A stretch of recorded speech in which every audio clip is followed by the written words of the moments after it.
Good morning from Nigeria. I'm happy to have you today.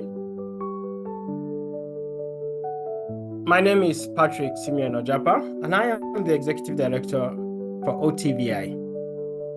Today, the World Trauma Day, as we are all here to commemorate, this day serves as a reminder that trauma is not only a medical condition, but a public health concern. It's a challenge that requires urgent attention. And this gap we try to bridge. Looking at the theme of this year, it calls our attention to the need for awareness raising. And it also says that this is a time for action, because it's crucial that we act at this point so that we'll be able to prevent a long-term complication. And this is why we're here. And I want to really celebrate all of us that take time to join this session. Let's break it down. Talking about World Trauma Day, I'm happy to announce with you that OTVI as an organization is the first in Nigeria to commemorate this day at the national level. We did that in 2023 at the Base University, Abuja. We repeated the same year last year at the Lagos University. And today, as we are having this session, our team are on the street in Lagos, creating awareness about trauma and meeting people doing the needful. And I want to really appreciate all of them that are out there doing this service. Let's break it down further. Trauma in Africa, with specifics to Nigeria, is either not understood or deliberately undermined. Let's look at it this way. We all know that we have trauma happening in two instances. We have the physical aspect. It could be accidents, fire events, maybe any violence act, and your injuries, your wounds are physical, right? When this happens, you are being given much needed attention, maybe advice, people rally around you, and make sure you have medical treatments. We also have the psychological aspect of trauma, and this part leads to depression, anxiety, post-traumatic stress disorder, and a whole lot of psychological issues, including depression, which often we don't pay attention to. We are just silent about it. If it happens to you, you'll find a way to deal with it. Basically, this is what is expected when it is psychological. And unfortunately, if it happens, you are a man in that situation. The society expects you to simply be a man. Let me share with you a story. It's a sad one, so please brace yourself. It's about Awalu and Sanusi. This story, I had it earlier on during one of our sessions, but what's his name? Bala Suraj was able to capture it in the work he did about the impact assessment of banditry on polytechnic education in the northwestern region of Nigeria. And this is what happened, simply put. These two individuals are both polytechnic staff, one academic, one non-academic. Let's say Sanusi was the academic staff. Both of them were kidnapped, and a 5 million naira ransom was placed on each of them. Family and friends were able to rally around, and they raised 4 million for Sanusi. But before they could complete it, the bandit killed this young man. Eventually, Awalu was released. But for 2 weeks, Awalu faced post-bandit trauma attack. He was hallucinating. He was doing all sorts of things that has to do with depression-related issues. Within 2 weeks, Awalu gave up the spirit. A wife lost a husband, children lost a father, mother lost a son, community lost a resource person. And this is the impact of silence to the issues of trauma. We are here to bridge the gap. We are here to talk about it. We are here to let people hear their voice, and we're here to learn more about all of these issues. And I want to really thank you for taking time to be here with us. This session promises to be very interesting. So if you're already here, please stay put because we have a lot coming your way. I want to take this time to now introduce our speakers for today. I have with me who will be sharing this session. While it promises to be very, very interactive and interesting, we have in the house who will be speaking with us is Hauwa Abbas. Hauwa Abbas is a visionary leader. She with over 80 years experience in the humanitarian setting. She is also a public health policy expert. If you're here with us, I have seen you, Hauwa, thank you for taking time to join us on this session. I also have with me Dr. Austin Oseke. Thank you very much, sir, for joining us. Dr. Austin Oseke is the medical director for Armstrong Hospital in Lagos. If you love football, or rather, if you love the sport, you know him very well, and you love him. I'm talking about Mr. Austin Okon. He is an international broadcaster currently working with the channel's television. He is also joining us on this very session. Thank you very much, sir, for taking time to be part of this session. And we have also joining us is Evaurhere Agogo. Is a humanitarian HR consultant, humanitarian resource persons consultant. She has worked with both at the national level and international level. She has worked with companies and she has consulted with them with giving a wonderful result out of it. And she has over 10 years experience in these services. I want to really thank you all for joining us in this session. And for our respectful audiences, please, wherever you are joining us from, we want this session to be very interactive. All you can do for us is to chat in the chat box, write in the chat box your location and your name, so we can be able to relate appropriately. We will also love to know where you are joining us from. So to keep the ball rolling, without further ado, I would like to check with Dr. Austin Okon. If you are here, let's take on the first issue of discussion with regards to the topic of, or the theme of this year's session. Here we are talking about trauma care. At least, how do we prevent it for the sake of the future? Dr. Austin Okon, if you're here, please, how does trauma affect relationship, post-traumatic issues for children? How does it affect future relationship? Because when you talk about life in general, we have known that at least with the works you have been doing, you've been interacting at both national and international level, you have seen the career path, the growth of youth, adolescents in different spheres of life. So how do we now relate this issue of childhood trauma and future relationship, career path, how they intend to unfold in life? Are you here with us, Mr. Austin Okon? Are you here with us? Okay, if he's not here with us, let's take it this way. Evaurhere,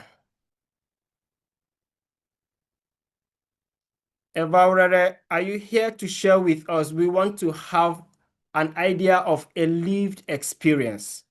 If Evaurhere is here on the call, you can turn on the mic and let's have an idea of your lived experience before Dr. Austin, before Mr. Austin Okon of Channels TV. Pardon me, Dr. Austin Oseke. I keep calling your name because you are just right on my screen.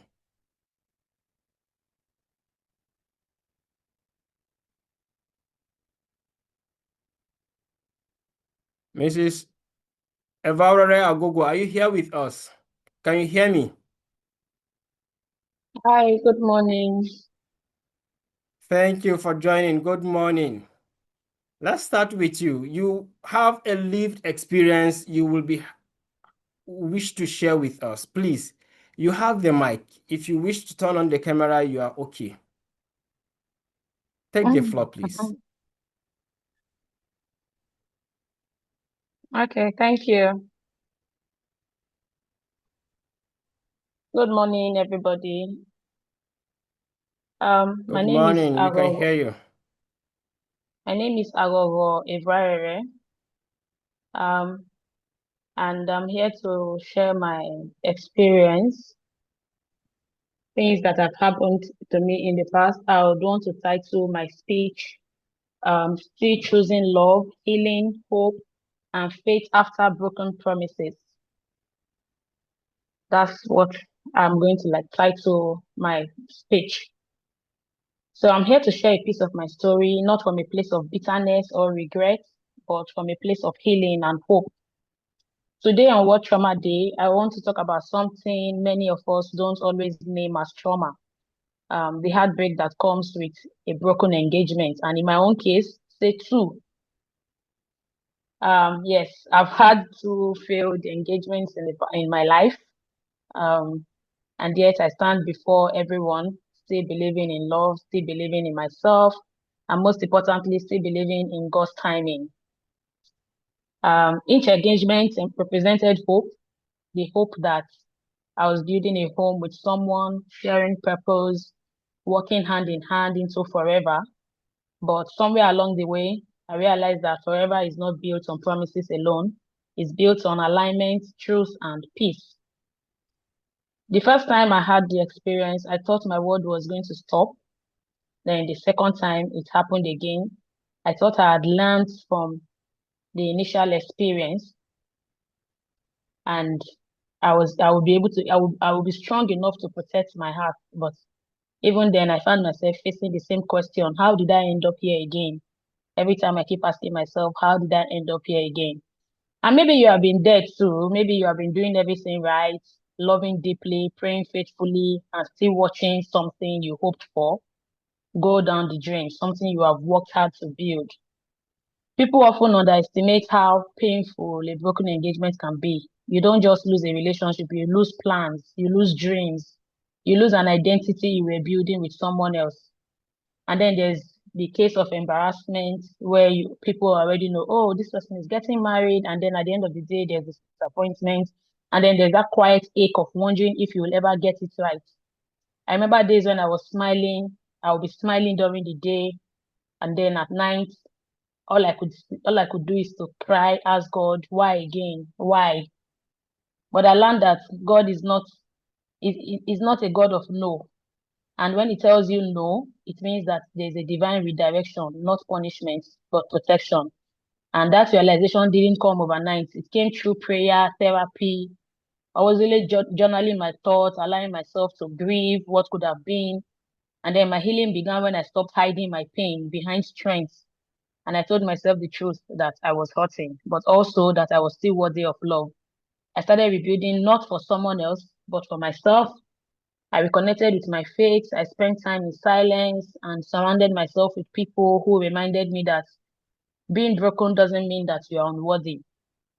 And then I realized that healing is a holy work. It comes from within. It's a partnership between you and God. And sometimes God will break that is not meant for you just to save what is best for you.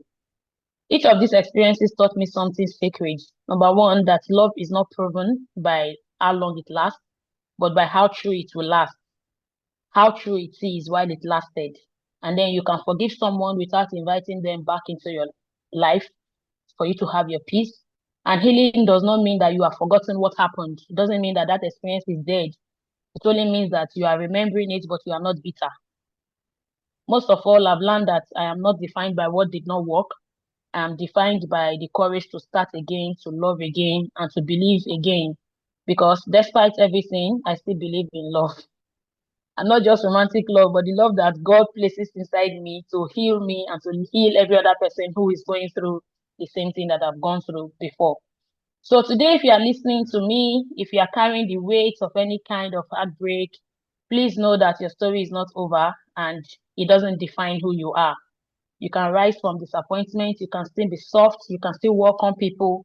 You can walk away from that which broke you, and you can still have faith about what is coming. I've had two failed engagements. And when I say two failed engagements, I mean two failed engagements that's close to when, okay, the wedding is going to happen. You see that everything just goes south. But I'm still a believer of love. And healing is not the absence of pain. It doesn't mean that I don't feel the pain. It just means that there's peace in my heart. And I've come to understand that it's what has happened and has happened. And I pray that every other person who is going through the same traumatic experience that I have gone through in the past will also find um, that inner peace within them. So thank you for allowing me to share my story. And I believe that what part of me is what the part of me that God is trying to heal is for me not to forget, but to grow in what has happened to me. Thank you very much. Please give it up to Evaurhere. We would love to react. Thank you so much, Ishama. I see you reacting already. You can just react to Evaurhere down. We have the icon there. There you can make a choice. You can clap for her, show her love. But thank you so much for sharing with us your lived experience. And remember, in this session, this is a safe space. What happens in the Chatham House rule also applies here. Thank you, Evaurhere, for sharing with us. At least we all understand the angle of psychological trauma. We are not just where we talk about trauma is not solely physical.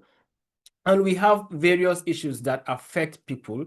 Thank God you were able to come out of it. You were able to embrace resilience, and you found reason to be happy, to still love, and to move on in life. It could be very soft. Others break down as a result of these issues. But then let's check with Hauwa. Hauwa is also the founder of Sylver Lining Initiative. Hope I get that right. Is a humanitarian foundation, and they have been doing a wonderful work in the field of gender-based violence and breaching the gap in different areas that affect humanity. The issue here is, Hauwa, if you're with me, there is a gap with how we relate. What are those trauma-informed practices that we need to get ourselves acquainted with? And how can we, in a way, what are your thoughts that we can be able to let it be more practicable at the community level?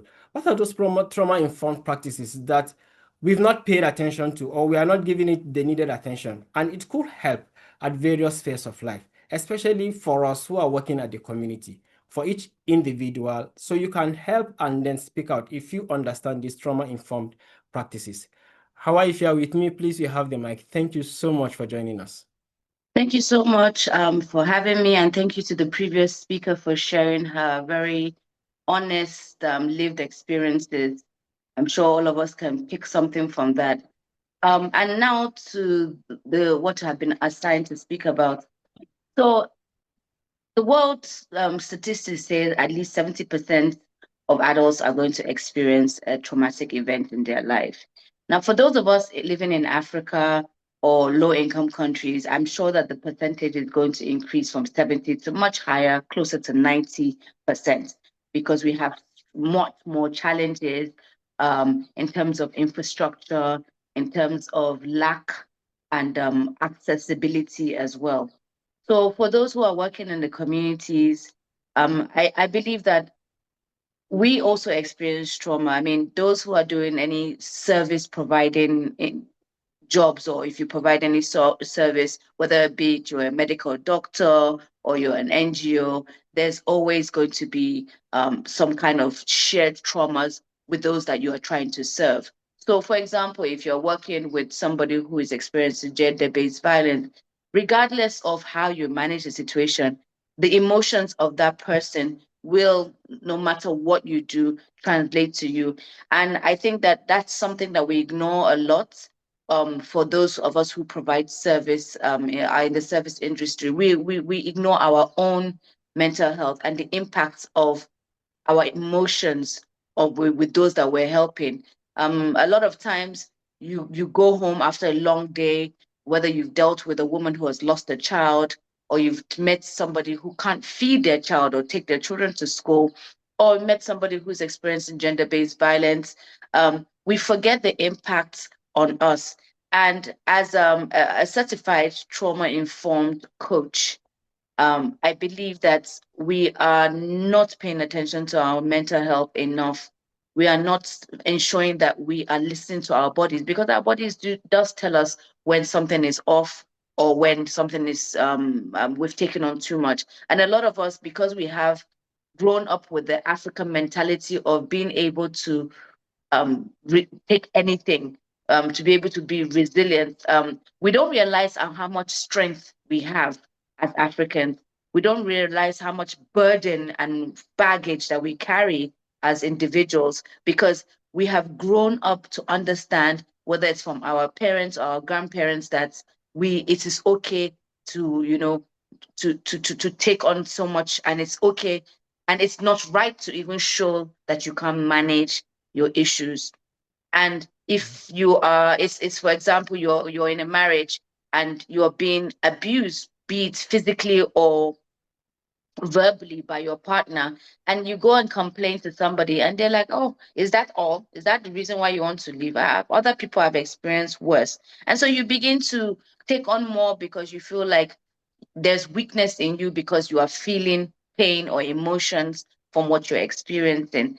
And so we need to learn how to speak more, not complain, but speak more. So there's a difference between complaining and speaking.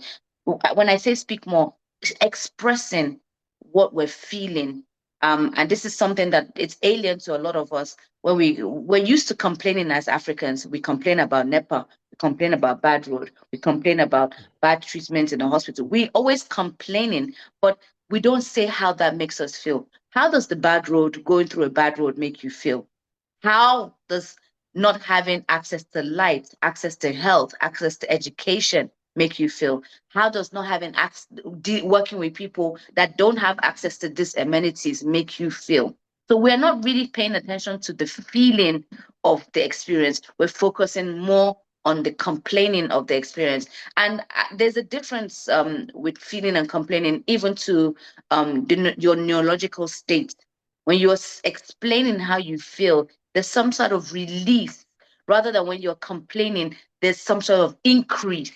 So if you notice, when you're complaining and complaining and complaining, you get more aggravated, more stressed, more aggressive. When you're explaining how you feel, there's more release. And we can all practice this today after this meeting and see the difference. When, rather, if you want to complain about something, maybe we adjust our thinking to explaining how we feel, and see how it even feels neurologically in our body. Where are we feeling this complaint, or where are we feeling this issue that is happening? Where is it in our body? Because we feel it in different ways. Some people, they feel it in their heads. Some people feel it in their guts. Some people feel it in their legs. And so we need to begin to understand how it is. For trauma, there's a quote by an author that I will read. Trauma can be anything that happens that is too much, too soon, too fast, too long, coupled with not enough of what should you anticipate should be happening. So you can see that with that description, there's a little room where you won't experience trauma. So the issue is, how do we manage the trauma? Because at some point we are all going to experience a traumatic event, but how do we manage it? How do we speak to ourselves to be able to reduce the duration of what we're experiencing? I give myself an example. A lot of people, when they talk about trauma, they don't talk about the trauma from the health perspective, in terms of maybe facing a health issue, or maybe the woman who has had multiple miscarriages. We don't look at it from that point of view, but the point of someone who has had an accident and has to go through multiple surgeries, and even just going through the multiple surgeries. I remember I had an incident where there was a period of my time when I was constantly in the hospital, and you get to a point that you don't even want to talk about it or tell anybody what you're experiencing, because it's just like, you again, or is it now only you? Every time it's you that's always in the hospital kind of thing. And so that alone is a traumatic event where you don't even want, you are now hiding the situation. And we know that as African, when you're sick, you don't tell people you're sick because you're confessing it. You're accepting the sickness. You know, biblically, culturally, they start saying that, oh, if you say this, if you talk about it, it means that you have claimed the sickness. The sickness is going to consume you. But the truth about it is that when you talk about it in with the right person in in a safe space, it is a release out of what it is that you're experiencing rather than holding it. The anxiety of not even knowing what is wrong with you or knowing when this thing is going to end can consume you. So I've mixed this my presentation with how those that are providing service need to pay attention to their own needs, as well as how you experiencing life challenges, which are going to happen whether we like it or not. How we have to pay attention to what our body is saying to us and find somewhere and someone who is a safe space to be able to express what it is that we need to get offload and to be able to find a way. I mean, working with a trauma-informed coach, a lot of people calling themselves coaches now, but I would employ that before you speak to a coach, find out what is the person's certification, where did they get their certification, which body are they acknowledged and recognized by? Because some people now it's so that it's so damaging that you hear somebody does a 5-hour course or a 1-day course and automatically calls themselves a coach. That is not coaching. Certified coaches usually have to go through 1 to 2 years diploma course to be able to be certified.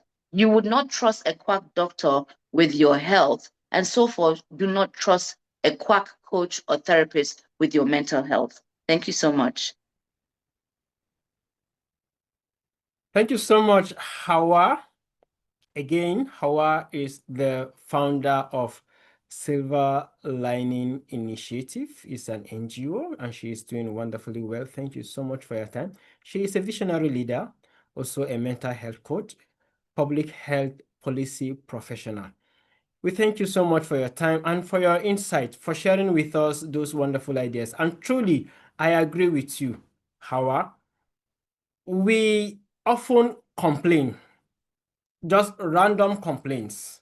And probably that is why we don't even pay attention to our health. We are not able to relate exactly how, when you want to explain how you feel, then you will know exactly how you feel. The last time we had this session during the World Mental Health Day, last week precisely, the 10th of October, we were talking about how do you even know you are traumatized.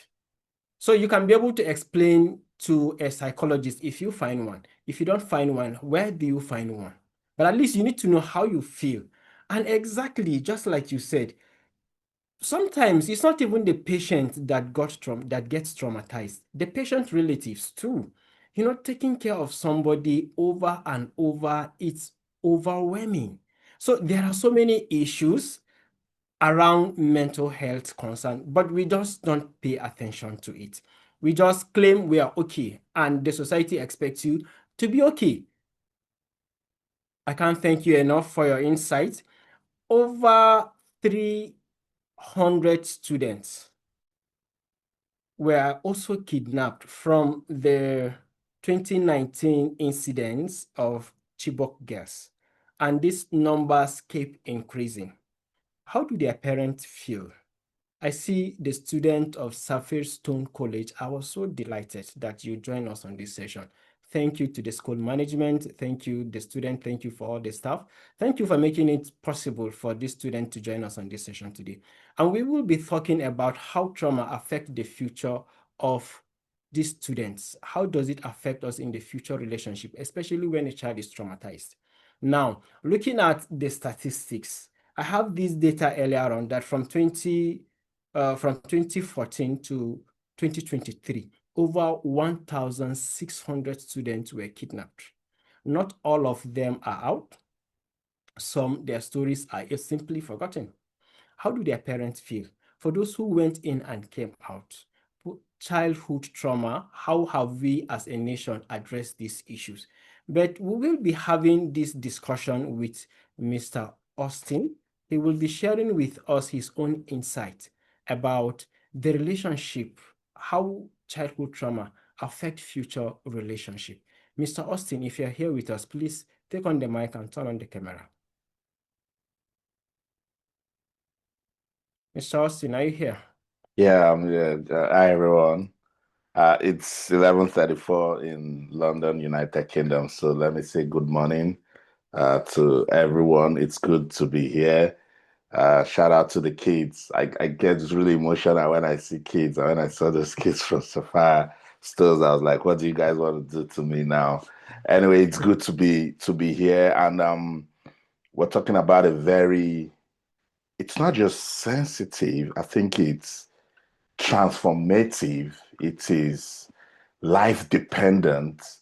You know, anything we do in life and then we put childhood into it, then it gives you an idea to protect it, because when you see a child, you have a peep into the future. So when Father Stephen Ajapa reached out and narrowed down the topic, I was like, okay, because trauma is so wide, and that's why a lot of persons don't even understand, what it is. So when Hauwa was speaking, I was like, this is just so deep. And she made a vital point these days. Anybody that can do a diploma course becomes a mental coach. Anybody, and so people just put so much conversations out there that cannot be verified. And my career as a journalist, verification is everything. Who is speaking to you? Who are you listening to? What action are you taking after that? All of those things are very, very important. So once again, it's my pleasure to be with you guys to talk about this. I've prepared a bit of a slide, but I'll be speaking from my experiences dealing with children, because while I was in Lagos, Nigeria, I was head of sports at Channels Television, and I was the lead project manager for the Channels International Kids Cup. We didn't just bring kids from Nigeria, we brought kids from West Africa, Ghana, Benin Republic, Togo to come play football. And in that experience, I had so much encounter with 10-year-olds, 11, 12. It was an under 13 competition. And gracious goodness, when you hear their stories, right away you pray for them, because you start wondering that if they are not shaped properly, if they are not put through the right way, the trauma they're dealing with as kids, they will grow up and become adults with it. And if it's a negative one, that's why it's important that we use this World Trauma Day to let people know that trauma is an experience. It shouldn't define you. Rather, you should learn from it and use it to become someone better. So I'll just share my screen with you guys just so you have an idea of the conversation that I put together. Let me see if you're going to give me permission. I've given you permission. Go ahead. You have the permission, sir. Okay. So let me just jump on it quickly. Okay, you should. Look at right away. It's going to conclusion when I'm just about to start. Okay. For record purpose, I'm Austin Okon, and I've been a broadcast journalist for about 19 years now. I joined Channels Television in 2012. I've done projects with the British Broadcasting Corporation, the BBC. In my own way, I'm a project manager because I do a lot of projects around sports media. So I'm just going to speak about my experiences and then narrow it to this conversation of childhood trauma. So once again, happy World Trauma Day to everyone listening to me. And I hope that at the end of this conversation, we're just going to take things that will, shape us and help us to become better persons. And let's just do a quick introduction. And I had to just put this into bullet points so that we can remember. Trauma isn't visible, but its effects are profound. For those of you who live in Europe, Father Stephen will bear witness to this, they always used to say that it's not all disability that is sin. So when I was in Nigeria, I get into a shopping mall, and right away I try to imagine, what if I was on a wheelchair? What if I'm going through something and I can't see any form of accessibility? It gave me a trauma that when I came here and saw the way they were organized with helping persons who live with disability, right away, I started thinking of ways that I can change it if I have an opportunity to go back home. Because those persons living with disability in Nigeria, They're going through a lot of trauma. And the painful thing is we can see those ones. What about the ones that we cannot see? That's a big, big, big, the effect on those people. They go back home sometimes and they'll cry endlessly. Childhood trauma shapes how we see ourselves, others, and the world. I met a boy.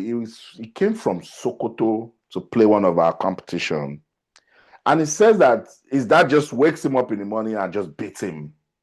He just punish him. He cannot explain. And the boy struggles to explain himself and all of that. And after the competition, he said he wasn't going, that he wants to live with us at Channels TV. That he doesn't want to go back to Sokoto because he followed his school to come and play a competition. And right there, I was just wondering, I was talking to him, I hugged him, we tried to tell him he has to go home, but you see that child is already living with fear. He just wants to run away from where it's supposed to be a safe place for him, family. So you find out that this dad is probably dealing with a trauma that he cannot overcome, and so he's putting it on the child. And that is why we must, in every way that we can, when we see kids, when we see children, love them. It beats me. I try to imagine when I see people hurt children, because you don't know what you're doing. When you hurt a child, you're hurting the society. That child will grow up with that trauma and go and start hurting other persons.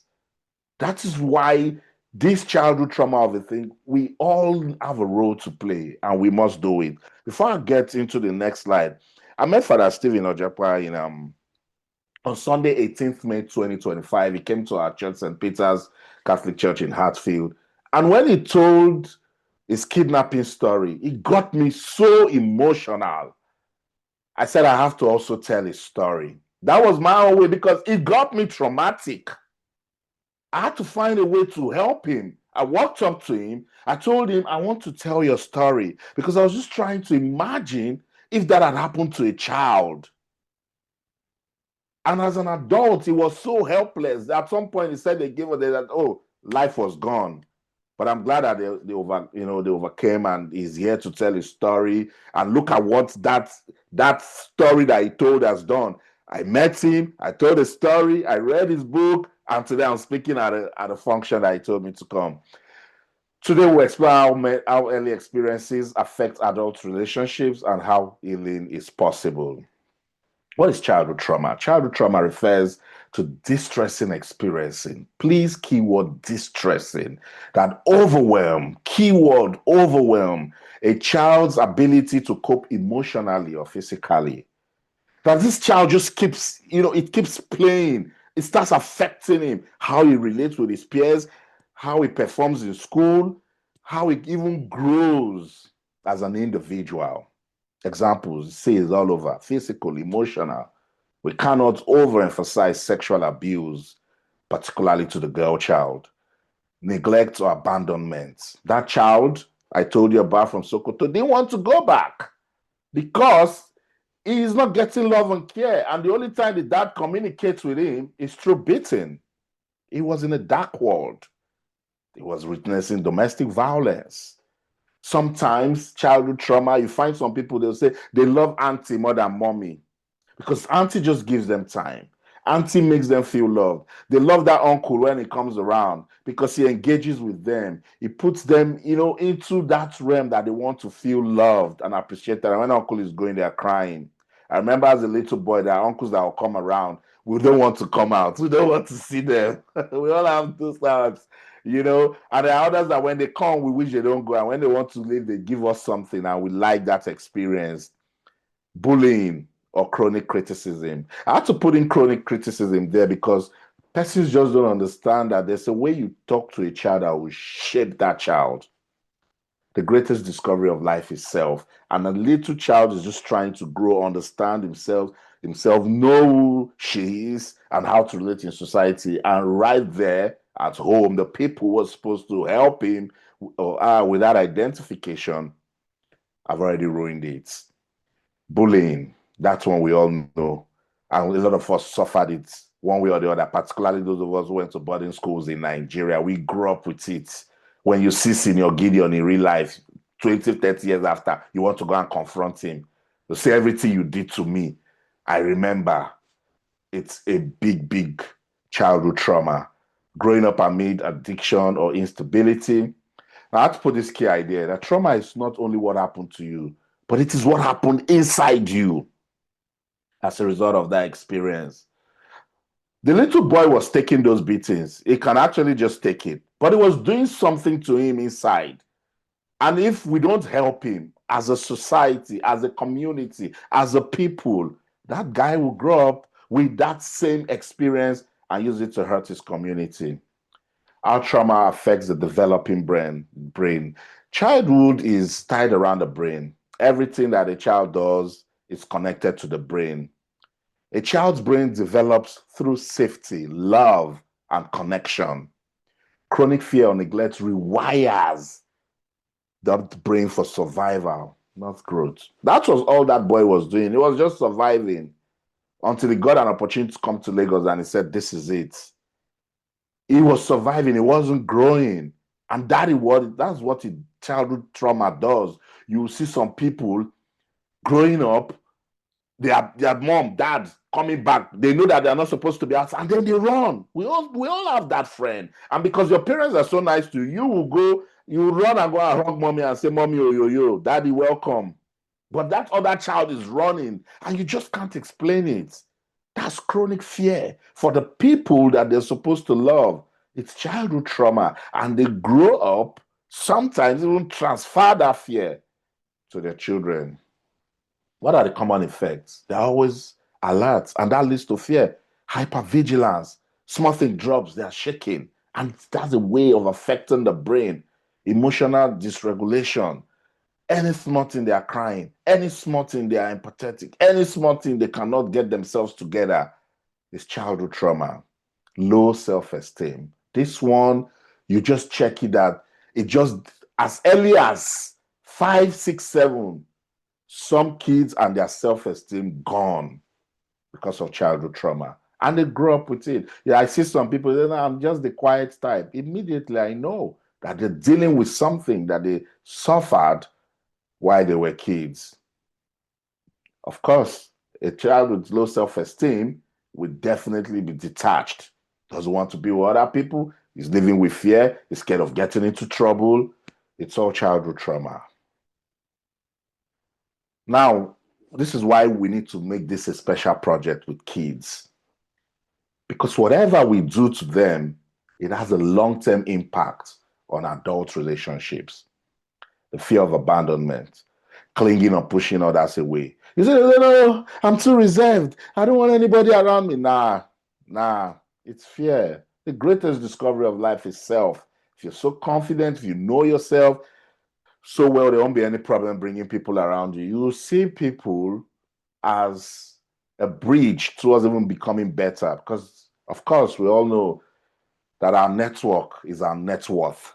You cannot just stay alone. No man is an island. But if you check what they've been through, and because they're dealing with childhood trauma, it's so difficult to relate. They have trust issues. They've been betrayed from small. And so now used to it. What do you want to do to me again? I survived this thing from when I was 5 years old. I've been betrayed, and now that I am 40, you want to now come and tell me what? They always have trust issues. They don't want to know people because they feel that at the end of the day it's going to be betrayal. Emotional instability. They have difficulty expressing or managing feelings because they just don't know how you will see it. They understand that they will be judged. They have been let down a couple of times. It's a repetition of pain, choosing familiar but harmful partners. Sorry to the lady who spoke first. She really got me emotional, going through such heartbreak of 2 engagements and all of that. That is some trauma right there, And that pain, I just hope that it doesn't repeat. You just find a way to, rediscover yourself, pick yourself back up, tell yourself every day you're beautiful in and out, and that your past doesn't define you, and you'll be just fine. Intimacy struggles. I've said it. Closeness feels unsafe. Low self-worth. No, I'm not enough. Why do they want me to be part of that group?